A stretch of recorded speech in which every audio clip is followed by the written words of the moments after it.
Fala galera, tudo bem com vocês? Comigo tá tudo ótimo, graças a Deus. E hoje eu vou falar sobre um assunto muito massa, que envolve a Copa do Mundo Feminina, que envolve o futebol feminino e que eu tenho certeza que vocês vão gostar, que é sobre os protestos das jogadoras mais notáveis do cenário do futebol feminino atual. Tô gravando um cenário diferente aqui, ó. Vou mostrar pra vocês aqui, ó. Tô ruim de cenário? Tô aqui na casa do meu pai, aqui em Recife. É aniversário dele hoje.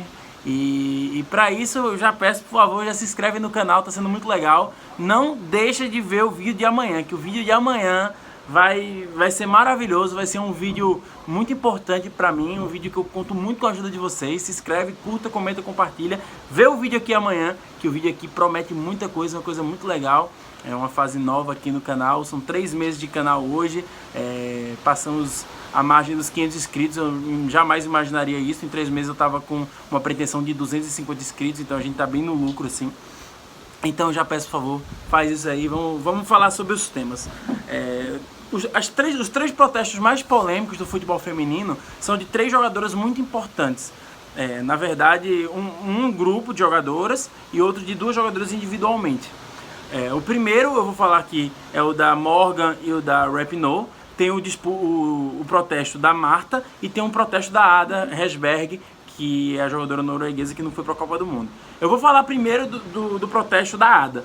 A Ada, ela teve um protesto, já fiz esse vídeo aqui, e a Ada ela teve um protesto realmente em relação ao quê? Estrutural, um protesto estrutural. Por quê? Porque ela alegava que o time feminino e as meninas que tentavam ser jogadores de futebol na Noruega não tinham as mesmas condições de treinamento, de estrutura, de visibilidade. E era isso que ela pedia, isso que ela protestava. E aí ela falou assim, se eu voltar aqui e as meninas não tiverem o mesmo apoio, a mesma estrutura que os homens têm, se eu sentir essa desigualdade e não houver avanços reais, ela não ia jogar a Copa do Mundo e não jogou a Copa do Mundo. Ela que foi a jogadora que fez um hat-trick na Champions League. Então é um peso enorme para uma jogadora do tamanho dela. O segundo protesto é o protesto da Morgan e da Rapinoe, que foi justamente o seguinte, elas estavam contestando igualdade salarial, mas elas têm o direito de fazer esse protesto. Por quê?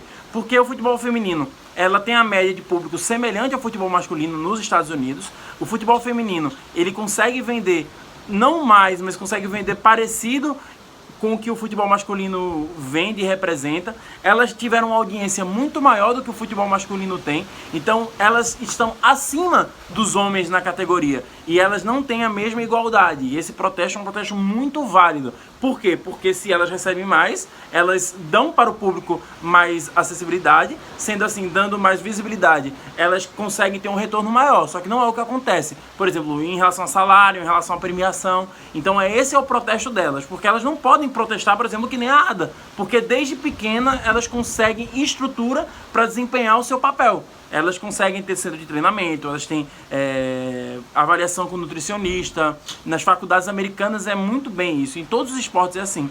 Então elas não podem protestar como a Ada protestou. E a Marta, que ela não tem nenhuma coisa nem a outra, protestou em relação à sua roupa, ao que a Nike, que a Adidas ou qualquer outra patrocinadora esportiva ofereceu um valor muito baixo, que ela achou que era muito baixo para ela. Só que em relação ao da Marta é o que eu mais discordo. Por quê? Porque a Marta, ela é uma jogadora que, por mais que ela seja antológica, ela é muito grande para a categoria, ela é uma jogadora gigante para o futebol. O futebol feminino, querendo ou não tem a mesma repercussão que o masculino tem. Por exemplo, o futebol masculino, ele se compara a grandes eventos nos Estados Unidos, por exemplo, a NFL, ao basquete. Então, o futebol, ele é um esporte de massa como esses outros que eu falei. Então, é óbvio que o futebol masculino vai ter muito mais visibilidade, o futebol masculino a âmbito global vai ter muito mais visibilidade do que o futebol feminino da Marta, o futebol feminino da Rapinoe. Porque o futebol feminino, por mais que ele seja gigante, ele não tem a mesma visibilidade que o futebol masculino tem, que o NBA tem, entende? É como, por exemplo, ginástica olímpica. A ginástica olímpica, a categoria feminina tem muito mais audiência do que a masculina. Se você parar para pensar em Jogos Olímpicos, tem muito mais história com as meninas e tudo mais. Então, é muito importante a gente perceber essas questões para tentar fazer uma justiça bem feita. Então a Marta, ela pede, ela alega a igualdade salarial, ela acha que ela não vende tão bem, e que ela vende bem e ela merece ter esse valor. Então, eu discordo porque ela não consegue vender o que os homens vendem masculinos. Infelizmente, a realidade é, como eu sempre falo em discussões, o futebol feminino ele está caminhando em passos largos para conseguir se desenvolver, para conseguir se profissionalizar, para conseguir entregar algo muito bom. É claro que a gente vê uma seleção americana, a gente vê uma seleção da Inglaterra, uma seleção holandesa conseguindo esse progresso muito rápido. E é normal que com o tempo, com esse índice absurdo de audiência, o produto ele fique mais sólido e as marcas, a Nike, a Adidas, elas queiram pagar mais por atletas mulheres, porque elas sabem que o retorno vai ser maior. A gente tem que pensar de forma comercial, uma forma da empresa, né, em si. Então, por exemplo, eu acho que as marcas elas já fazem muito pelo esporte. Por exemplo, a Nike, ela fez um papel importantíssimo nessa Copa do Mundo Feminina, que foi incentivando os jovens e incentivando o futebol feminino, passando a imagem, pagou bastante, várias atletas são patrocinadas pela Nike. A Adidas, ela deu a mesma premiação que ela deu para os seus atletas masculinos, ela deu para a feminina. Então, assim, você vê que as empresas, elas tentam valorizar esse esporte que está em potencial crescimento. Isso é notório, todo mundo vê isso. Mas eu acredito sim que a gente tá no caminho lento e eu acho que a Marta ela não tem esse direito de conseguir o valor igual que os homens têm. Seria um absurdo. A comparação do Cristiano e do Messi não é com a Marta, é com o Brady, com o LeBron, porque são os esportes que realmente vendem, que vende camiseta, boneco, direito de imagem para passar em documentário, filme, série, enfim.